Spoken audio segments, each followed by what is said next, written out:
Amis du perçage et de l'usinage, bonjour.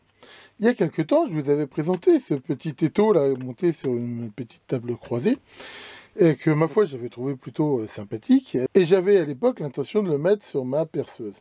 Alors ça marche, je veux dire, enfin, j'ai pas de souci pour le monter sur ma perceuse, mais je suis un petit peu déçu en gros parce que ce que j'aurais quand même voulu faire avec, même si comme je l'ai dit, le but de ce truc là, c'est pas de faire du fraisage pur et dur, pour faire des petits fraisages de circuits imprimés, des trucs comme ça où vraiment il y a très peu d'efforts, c'est pas pratique parce que la perceuse, pas de blocage en Z quoi, donc faut bricoler quelque chose. Et en même temps, l'autre fois en me baladant sur Banggood, j'ai trouvé une perceuse qui avait l'air d'avoir en fait ce réglage qui a priori d'ailleurs est faite pour aller avec ce truc là. Alors je l'ai commandé et je vous propose de la découvrir avec moi. Donc j'ai reçu ici ce magnifique carton là qu'on voit, plutôt balèze, qui pèse pas loin de 10 kg et je vous propose de le découvrir ensemble. C'est parti. Alors j'avais dit 10 kg, en fait sur le carton il y a marqué 13 kg. Alors dans le carton, en fait il y a un autre carton sur lequel a priori on voit là la photo de la perceuse et on voit même d'ailleurs quelques utilisations. Et on voit d'ailleurs que c'est prévu, comme j'ai dit, pour être utilisé ici avec ce petit étau croisé.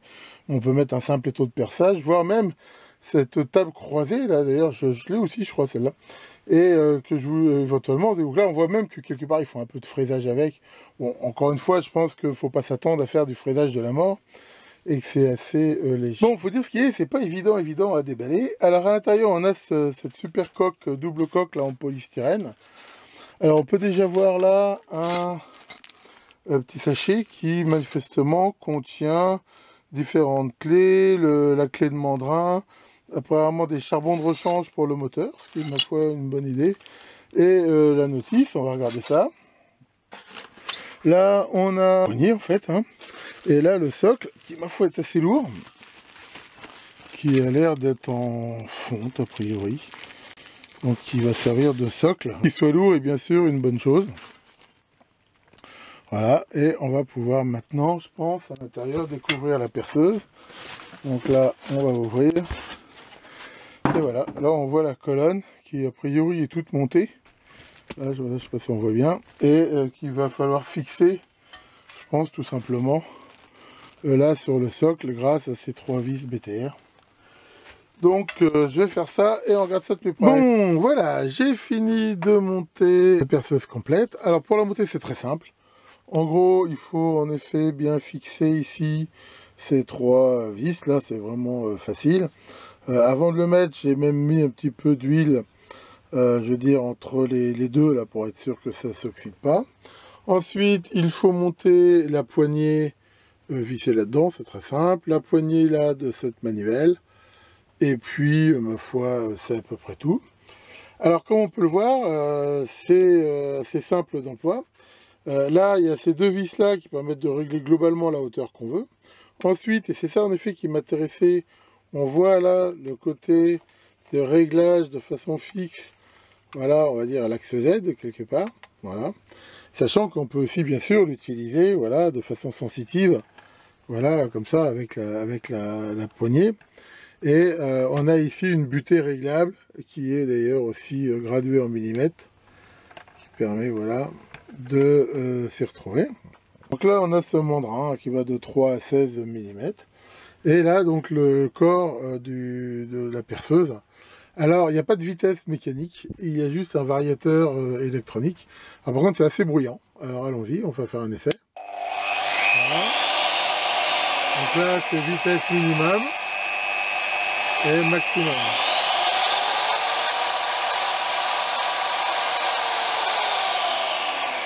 D'ailleurs, on peut voir sur la fiche signalétique, hein, puissance 1050 watts, vitesse, on dit 0 à 800 tours, enfin on va dire, ça va jusqu'à 800 tours, parce que ça descend pas tout à fait à 0. Le diamètre du mandrin, donc comme j'ai dit 3,16, et ça a une profondeur donc de 60, et ça peut aller 13 et 35 dans le bois en capacité de coupe. Donc voilà, si vous cherchez une petite perceuse d'établi, celle-là me paraît quand même bien faire le job. Alors j'ai fixé justement là l'étau, et puis je vais faire quelques essais. Alors c'est parti.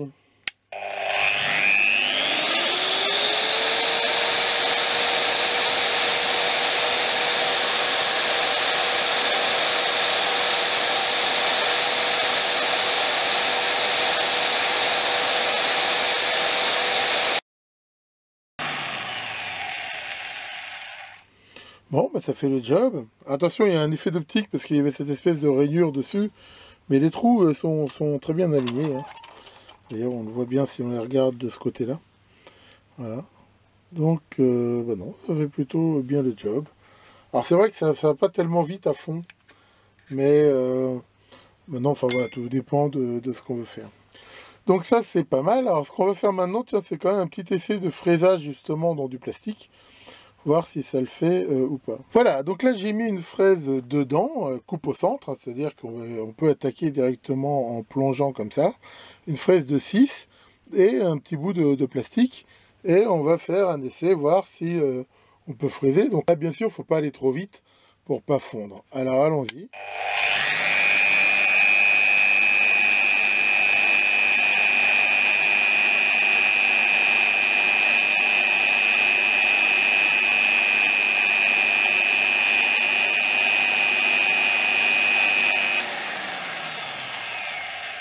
Alors là, qu'est-ce qu'on peut voir? Bah, on peut voir que, comme je m'y attendais un petit peu, mais ça va être le coup d'essayer, pour faire un perçage comme ça, on l'a vu, je veux dire, le système il bouge comme ça. Et pourquoi il bouge comme ça? Bah, parce que justement, il n'est pas fait pour pouvoir supporter des efforts radio comme ça. Donc là, on voit déjà une des premières limitations. Par contre, je pense qu'une fois que le trou est fait, on va voir, ça devrait le faire un petit peu plus. Alors, essayons.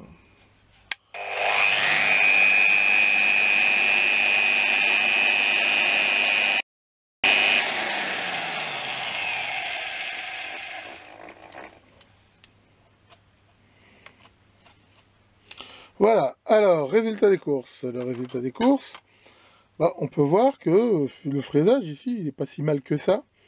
Mais voilà, il n'est pas si mal que ça. Pourquoi? Parce que voilà, une fois que c'est démarré, il n'y a plus de nécessité d'avoir des gros efforts comme ça. Mais on voit bien que le perçage d'origine, là, lui par contre, bah, il est foiré. Mais enfin voilà, en même temps, déjà du 6, c'est déjà quelque chose de relativement gros. Et ça fait quand même des efforts relativement importants. Mais enfin voilà, hein, comme je l'ai dit, encore une fois, hein, ce truc-là, on peut le voir comme une petite fraiseuse d'appoint pour des trucs qui nécessitent vraiment des efforts très limités. En aucun cas, il faut espérer avec ça fraiser de l'alu ou quoi que ce soit. D'ailleurs, ça reste une perceuse, c'est pas une perceuse fraiseuse. Hein, je rappelle que là, le fait d'avoir une table croisée, c'est plus pour avoir un bon positionnement. Alors, on va faire un dernier essai, c'est un petit essai de gravure de PCB. Voir si, parce que justement là, ça fait des efforts assez limités, voir si ça peut le faire. Allons-y. Monter une fraise de 0,5. Là, j'ai mis mon petit bout là, de PCB époxy. Alors, ce qui est sûr, c'est que ça ne tourne pas du tout assez vite. Normalement, là, 800 tours minute, ça va être pour moi le plus gros problème. C'est qu'il faudrait que ça tourne quasiment au moins 10 fois plus vite. Mais bon, on va quand même faire un essai en y allant doucement et voir si c'est quand même jouable. Alors, allons-y. Donc, on va baisser ici pour être au plus près. Voilà, on va par exemple démarrer là. Bon, il est évident que normalement, il y aurait un dessin hein, fait au feutre, par exemple, sur le PCB. Hein. Là, c'est fait, on va dire vraiment... voilà, c'est juste pour faire un essai. Alors, allons-y. Donc là, on va tourner à fond. C'est parti.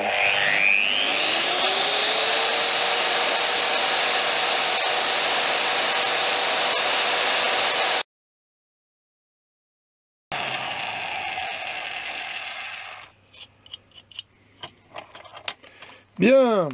Alors, résultat des courses. Bon, j'ai fait ça un peu vite. Bah, c'est pas si mal. On va dire que pour faire un petit truc où il n'y a pas besoin d'une super finesse, il ne faut pas espérer y mettre des pattes de cercle intégré. Mais pour faire des filtres, des atténuateurs, des trucs comme ça, où je veux dire c'est assez gros, ça fait plutôt bien le job. Bon après c'est vrai qu'il faut faire attention et tourner dans le bon sens. Hein. Mais je dois dire que je suis pas mécontent. Là ça fait quand même une bonne isolation. Enfin, ça prouve que c'est quand même tout à fait jouable de l'utiliser comme ça, sachant que, je le répète, il ne faut pas espérer faire des super PCB comme ça. Mais c'est vrai que très souvent, on fait des alimes, des filtres, des machins. Moi, ça m'arrive très souvent de faire de la gravure comme ça. Et c'est quand même beaucoup mieux que à la main. Voilà pour les essais. Donc voilà, je fais finir quand même parce que c'est pas évident. Essayez quand même d'avoir une vue globale du bignou là. Voilà. Donc il y a quand même une plage de réglage assez grande. Et là, il y a ce système donc, de réglage comme ça. Il faut savoir qu'une fois que c'est réglé, on peut le bloquer ici grâce à ces deux réglages là, pour que bien sûr ça ne bouge plus. Et voilà. Voilà pour la présentation de cette petite perceuse sur colonne, qui, ma foi, me fait plutôt une bonne impression, hein, surtout qu'elle est quand même à un prix assez attractif. Hein. Pour info, on la trouve actuellement aux alentours de 130 €. Hein, si on la prend, je crois, c'est l'entrepôt Espagne, hein, qui en plus fait que vous n'aurez aucun problème de douane. Donc 130 € pour compris avec je veux dire, la TVA incluse. Honnêtement, je pense que voilà, le rapport qualité-prix est quand même plutôt bon. Ça vous fera une perceuse plutôt polyvalente, sachant qu'on n'est pas du tout obligé d'y mettre cet étau croisé. Vous pouvez bien sûr y mettre un simple étau de perçage, voire même tenir à la main, mais honnêtement, ça dépend des pièces. Généralement, c'est quand même pas forcément conseillé. Donc, ma note, elle est plutôt bonne. Moi, je lui mettrais, je veux dire, 17, 18. Côté un petit peu négatif que je lui trouve, c'est la vitesse. Je veux dire, la plage de vitesse est relativement réduite. Hein. Il n'y a pas de vitesse mécanique comme sur mon autre perceuse à colonne où il y a un système de courroie qui permet quand même d'avoir une plage de vitesse plus importante. Et c'est vrai que si on perce avec, par exemple, on va percer des circuits imprimés, des trucs comme ça tournera pas du tout assez vite. Hein, si on veut travailler avec des tout petits forêts, normalement, il faut aller beaucoup plus vite. Bon, ça n'empêche pas que ça risque de le faire quand même, mais c'est quand même pas du tout optimal. Donc si on veut en même temps, comme on l'a vu, l'utiliser pour faire un fraisage, vraiment c'est pas une fraiseuse, hein, c'est pas fait hein, pour avoir des efforts radio. Hein. Je rappelle qu'il y a des efforts qui sont dans l'axe, axiaux, donc une perceuse c'est généralement fait pour supporter des efforts axiaux relativement importants, dans la mesure où voilà, on appuie pour percer. Par contre les efforts radio, c'est-à-dire dans ce sens-là, c'est pas fait pour en supporter des très importants. D'ailleurs, on l'a bien vu quand on a commencé à fraiser cette pièce de plastique là où ça bougeait un petit peu. Par contre, si on y va mollo, et que voilà, on cherche pas à avoir des efforts importants, comme on l'a vu, ça peut quand même le faire. Et comme d'habitude, pour ceux que ça intéresse, je mettrai le lien sur le Biou en commentaire de la vidéo. Bon, aujourd'hui, il a fini par faire un temps assez pourri, là. Il pleut comme vache qui pisse, c'est pour ça que j'ai ma casquette. Parce que en plus, je devais monter un truc dehors, donc voilà, j'ai oublié de l'enlever, je me suis dit je la garde après tout. Ça change un petit peu mon look. Là, j'ai la chance d'être en congé, donc jusqu'à l'année prochaine. J'ai un planning hyper chargé. Enfin voilà, j'ai quand même des trucs à vous montrer. Il y en a même qui sont un peu greffés. J'ai des réparations à faire éventuellement que j'aimerais aussi vous montrer. Enfin voilà. Il va falloir qu'entre ça, toutes les corvées que j'arrive à m'organiser un petit peu. Tiens Maurice, ça va? Alors Maurice, que t'as passé un bon réveillon? Non, ça s'est très mal passé. Ah bon, pourquoi? Bah, t'étais en famille et tout, et Pincette a demandé, elle est où la dinde? T'as répondu, bah, ta mère est assise à côté de toi. C'était peut-être pas la bonne réponse. Eh ben voilà, donc j'espère que vous avez tous passé aussi un bon réveillon, et que vous allez pouvoir reprendre des forces pour le prochain qui s'annonce. Là-dessus, que Drio, le dépend du perçage, vous fasse de très beaux trous, et à très bientôt pour de nouvelles vidéos.